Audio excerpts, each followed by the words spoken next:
இது உங்கள் moms narration. பொதுவாக பூக்கிற எல்லா செடிகள்லேயும் ஒரு குறிப்பிட்ட பருவத்தில் பூக்களை நம்மளால் எதிர்பார்க்க முடியும். ஆனால் மஞ்சளுக்கு மட்டும் ஒரு விசேஷித்த குணம் உண்டு. அது என்னன்னா, மஞ்சள் செடி எல்லா செடிகள்லேயும் பூக்கள் வருவதில்லை. ஈவன் 1 ஏக்கர் மஞ்சள் விதைத்திருந்தாலும் எல்லா செடிகள்லேயும் பூக்கள் வராது. ஒரு சில செடிகளில் மட்டும்தான் பூக்கள் வருமாம்.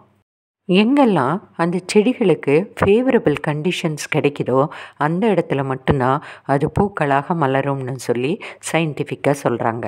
அப்படி பார்க்கும்போது இன்றைக்கி என்னோட ஒரு தொட்டியில் வளர்ந்த இந்த மஞ்சள் பூவை பார்க்கும்போது நான் உண்மையாகவே அதிர்ஷ்டசாலி என்று தான் சந்தோஷப்படுறேன். ஒரு காலை வேளையில் அது பார்க்கும்போது எனக்கே அதிசயமாக இருந்தது. ஏன்னா நான் அதை எதிர்பார்க்கவே இல்லை. இது எனக்கு ஃபர்ஸ்ட் டைமாக வந்திருக்கனால இப்போ தான் இதை குறித்த டீட்டெயில்ஸை நான் கொஞ்சம் கலெக்ட் பண்ணுறேன். இந்த மஞ்சள் பூக்களை நம்ம சாப்பிடலாம், இதை சாலடாக கூட பயன்படுத்தலாம் என்று சொல்லப்படுது. வேறு ஏதாவது நம்ம சமையல் பண்ணும்போது கூட அது மேலே இதை நம்ம தூவி விடலாம். இந்த மஞ்சள்லையும் குர்குமின் என்ற பொருள் இருக்கிறது. ஆன்டி ஆக்சிடெண்ட், ஆன்டி இன்ஃப்ளமேட்டரி அந்த குவாலிட்டிஸ் கூட இந்த பூக்களில் காணப்படுது.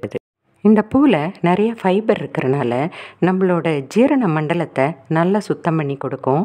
அதே நேரத்தில் விட்டமின் சியும் இருக்கிறது. அதனால் நம்மளுடைய இம்யூன் சிஸ்டம் இன்னும் நல்லா வலுப்படும். சாதம் வைக்கும்போது இந்த பூவை கட் பண்ணி போட்டு நம்ம சமைச்சோம்னா அந்த சாதத்தில் இதனோட அந்த ஃப்ளேவர் நல்லா இருக்கும்னு சொல்கிறாங்க. இது எல்லாவற்றையும் இனிமேல் தான் ஏதாவது ஒன்றையாவது ட்ரை பண்ணணும். பூக்களை அப்படியே ரொம்ப நாட்களுக்கு நம்ம ஸ்டோர் பண்ண முடியாது. அதனால் அதை உடனடியாக நம்ம சமைத்து கொள்ள வேண்டும். ஃப்ரிட்ஜில் வைத்தா கூட ஒரு நாள் தான் இருக்குமாம். தேங்காய், பூண்டு, சின்ன வெங்காயம், ரெட் சில்லிஸ் இதெல்லாம் சேர்த்து செய்த சமையலோட இது நல்லா மிங்கிள் ஆகும்னு சொல்கிறாங்க.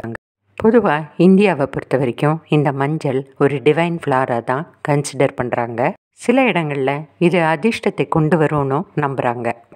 எது எப்படியோ, ஆனால் இன்றைக்கி சின்ன தோட்டமாக இருக்கிற என்னோட தோட்டத்தில் கூட இந்த மஞ்சள் பூ பூத்ததுன்னு சொல்லி எனக்கு அது ரொம்ப ரொம்ப சந்தோஷம்.